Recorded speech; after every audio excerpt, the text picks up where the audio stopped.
Hello guys, আজ রাত 11টার দিকে আমাদের গরুটি বাছুর হয়েছে, ছেলে বাছুর।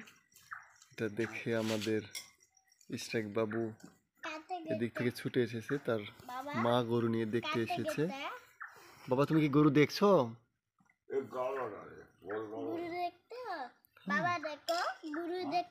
তোমার একটা মা গরু? বাবা মা গুরু, বাবা মা গুরু, সে অনেক খুশি। গরুটা দেখে ইশরাক ইয়ামান খুবই খুশি। এদিকে ইয়ামান চলে আসছে। ইয়ামান হাতে দিন না, দেখো গুরু বাচ্চা বের হইছে। হ্যাঁ মা কাটা কাটা বেশ। ইশরাক এবং ইয়ামান দুজনেই খুবই খুশি হয়েছে। ইয়ামান গুরু বাচ্চা বের হইছে। হ্যাঁ, ইশরাক ইয়ামানকে বলছে যে গরুর বাচ্চা বেরোচ্ছে। ওয়াও! তাকে হয়নি, ওতে হয়নি, তাকে হয়নি।